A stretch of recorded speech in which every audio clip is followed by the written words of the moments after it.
2 000 euros par mois, c'est le revenu médian en France. Ça veut dire qu'une personne sur deux gagne moins et l'autre plus. Mais oublions le salaire un instant.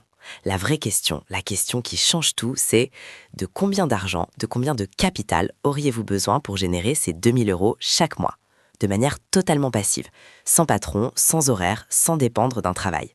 C'est là que le rêve commence. Et c'est là qu'intervient une règle d'or pour les investisseurs, la fameuse règle des 4%. Cette règle, c'est un peu la clé de voûte du mouvement FIRE, vous savez, Financial Independence, Retire Early. L'idée, c'est de calculer le capital qu'il vous faut pour vivre de vos investissements sans jamais piocher dans le capital de départ. Alors, d'où ça sort? On la doit à Bill Bengen, un conseiller financier américain qui, dans les années 90, s'est posé une question simple. Combien je peux retirer chaque année de mon portefeuille sans jamais l'épuiser? Pour trouver la réponse, il a fait un travail de titan. Il a analysé 50 ans de données des marchés américains. Et pas les années faciles. Il a inclus la crise de 1929, la Seconde Guerre mondiale, les chocs pétroliers, les pires moments. Et son constat a été une petite révolution. Même en traversant ces tempêtes, un retrait annuel de 4% du capital de départ, ajusté chaque année avec l'inflation, permettait à un portefeuille de durer au moins 30 ans, souvent bien plus. Concrètement, ça veut dire quoi? Pour obtenir 2 000 euros par mois, soit 24 000 euros par an, il vous faut un capital de 600 000 euros. Vous retirez vos 4% et le capital, lui, continue de travailler et de se régénérer sur le long terme, grâce à un mélange d'actions pour la croissance et d'obligations pour la stabilité. Bien sûr, ce n'est pas une formule magique universelle.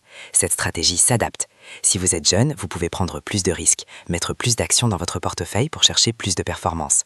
Si vous approchez de la retraite, vous allez logiquement vouloir plus de sécurité, donc plus d'obligations. L'important, c'est que même dans des contextes très difficiles, comme la crise financière de 2008, les simulations ont montré que la règle tenait la route, à une condition, et elle est cruciale, rester discipliné et ne pas paniquer. Parce que oui, la discipline, c'est là que ça se complique. La règle des 4% a des limites, et il faut les connaître. La première, c'est que les performances passées ne garantissent pas les performances futures. Le monde a changé depuis les années 90. Aujourd'hui, les obligations rapportent beaucoup moins, et les marchés actions sont devenus bien plus volatiles.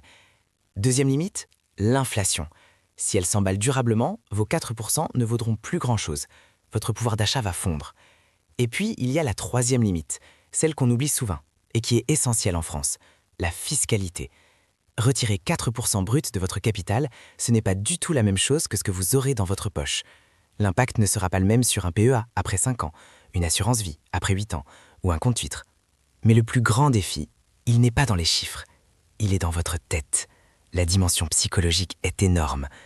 Imaginez, vous avez 42 ans, vous avez atteint votre objectif de 600 000 euros, vous prenez votre retraite anticipée. Et là, crac boursier. Votre capital chute à 520 000 euros.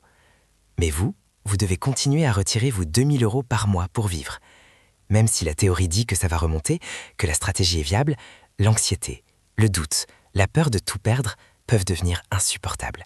C'est pour ça qu'il faut voir cette règle non pas comme une loi gravée dans le marbre, mais comme une boussole. Elle vous donne une direction, un objectif chiffré, mais elle ne remplace pas une stratégie adaptée à votre vie, à vos imprévus, à votre propre tolérance au risque. La liberté financière, au fond, ce n'est peut-être pas de ne plus jamais travailler. C'est surtout de retrouver le choix de travailler moins, de lancer un projet qui vous passionne, d'avoir plus de temps et moins de pression. Alors, je vous retourne la question. Oublions les calculs pour un instant. Juste un chiffre. De combien de capital auriez-vous besoin, vous, aujourd'hui, pour vous sentir plus libre? Dites-le moi en commentaire. Et si ce genre de réflexion vous intéresse, abonnez-vous pour ne pas manquer la suite.